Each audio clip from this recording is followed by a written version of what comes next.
Salut Jean-Pierre. Salut. Jean-Pierre, merci d'être avec nous. Oui, de rien. Enfin, si, ouais. Bah, quand même. Ouais, quand même. Jean-Pierre, moi, donc, je te connaissais pas bien.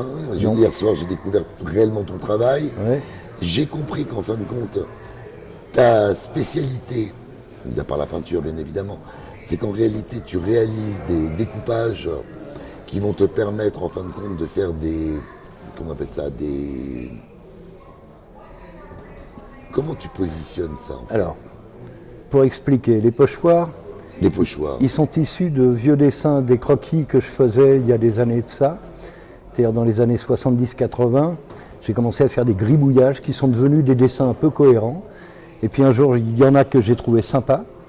Et j'ai dit, tiens, j'aimerais bien les voir en couleur. Et à partir de là, comment est-ce que je fais? Moi, je suis autodidacte, j'ai jamais rien appris nulle part. Donc j'ai dit, tiens, ici, je découpe autour de... Alors j'avais des dessins en 50-65 à l'encre de Chine. Donc j'ai découpé autour avec du calque. Et puis j'ai trouvé la couleur, en fait, la bombe, grâce à un de mes patrons qui, lui, faisait de la bombe. Et j'ai dit, wow, ça me plaît. Et pendant 20 ans, j'ai fait du bombage. Et puis j'ai fait de plus en plus de découpage. Puis après, j'intégrais la peinture dans le dessin. Et puis à la fin, j'ai fait des pochoirs de quasiment tous mes dessins. Et après, je fais des variations sur des thèmes. Et j'ai 60 thèmes. Donc je décline à l'infini. Mais par exemple, tu as un pochoir en haut avec une femme, c'est une tête de femme. Pourquoi pas? Non, Non, mais le regard de chacun étant différent, je ne préjuge pas de ce qu'on peut y voir. d'accord. Voilà. Mais alors après, lorsque tu parles de peinture après, Oui. tu reprends zone par zone, parce qu'on on voit des dizaines de cases qui sont toutes peintes de couleurs différentes. Oui, alors ça, c'est relativement récent, l'histoire des petits carrés, j'ai trouvé ça. Ça m'a surpris parce que, en fait, j'ai dit un jour que le dessin m'avait appris à peindre et la peinture me réapprend à dessiner parce que j'entoure les couleurs et je découvre de nouvelles formes. D'accord. Et puis à un moment donné, ça faisait trop chargé. J'ai dit, attends, il faut que je remette du noir. Et j'ai dit, je vais faire un quadrillage pour essayer de centrer l'image. Et ce quadrillage-là, ça m'a bien plu, donc j'en ai fait une petite quarantaine comme ça, vite fait, dans cette idée-là. Et puis il y en a qui sont sortis avec des choses que j'aime bien, puis d'autres que j'aime un peu moins, qui sont à la maison. Parce qu'aujourd'hui, je dois avoir à peu près 1500 peintures, donc je ne sais plus quoi en faire ni où les mettre. Donc bon, je suis content qu'il y en ait une dizaine ici, quoi. Mais ça reste un travail.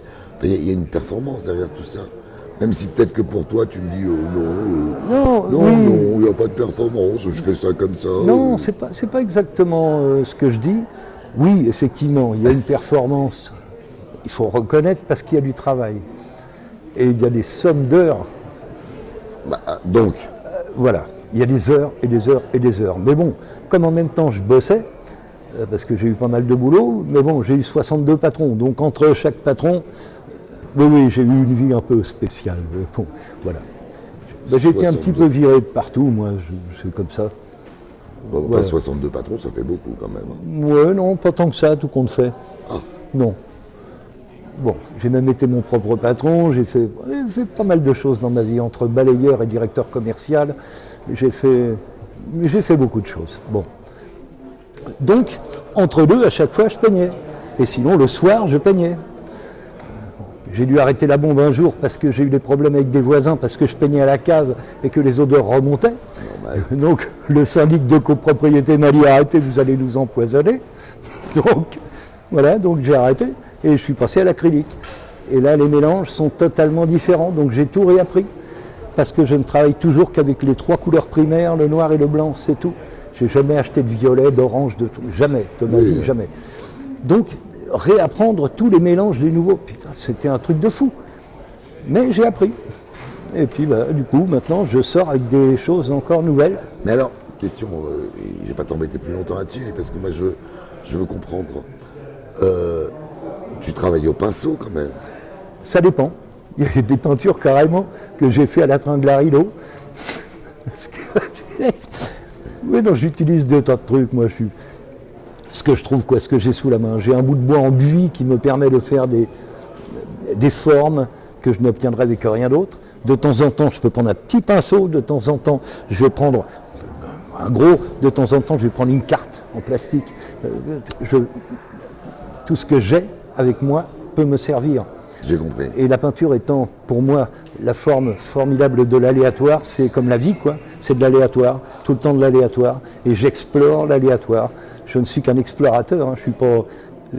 voilà, quoi. En fait, tu restes un explorateur, mais un créateur malgré tout. Oui, bah forcément, il y a de la création derrière, obligé. Bon, en tous les cas, nous on te remercie. On te remercie pour ton travail, Eh ben, on te remercie pour ta présence et on te souhaite le meilleur en tous les cas. eh ben, moi aussi. Bon, mais je te souhaite pas un 64e patron. Non. Merci beaucoup Jean-Pierre. Merci. Ok.